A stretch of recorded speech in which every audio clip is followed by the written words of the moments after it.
no problem with what the explanation that was given here. I believe there's no problem with that. Okay,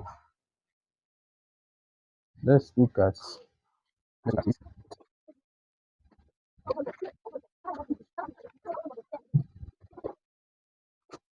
So you look at this question, and the question say H varies directly.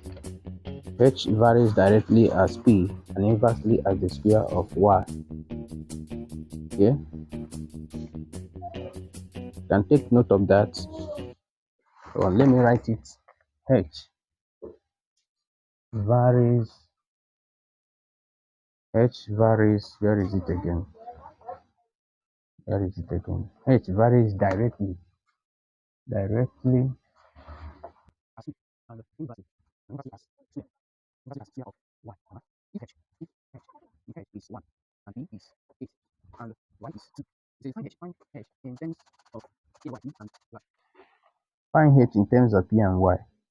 Alright. You will realize that this is variation.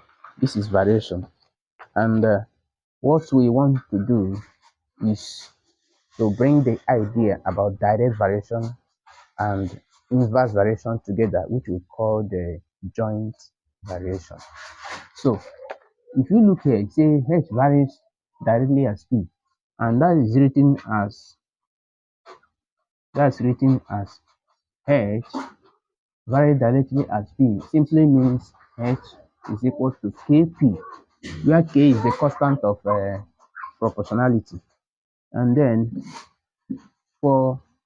and inversely as the square, that is to say the same H varies inversely as K over what? Y squared, because this is square of Y.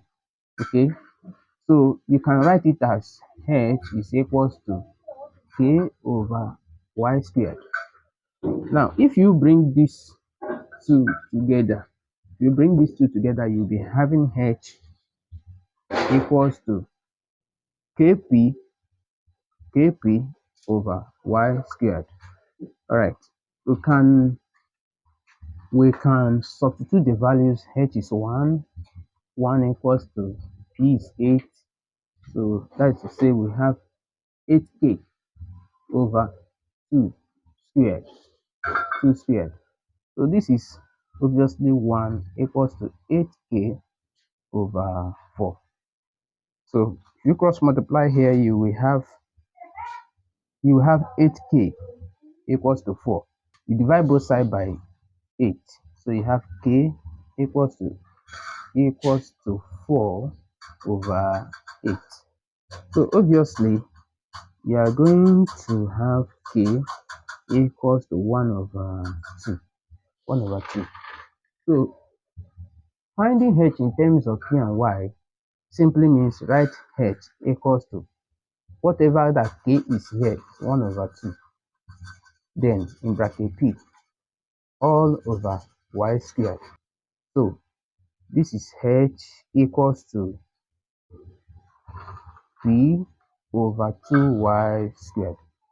This is the expression that explains H written in terms of P and Y. Okay. Think finally, let's look at this other question here.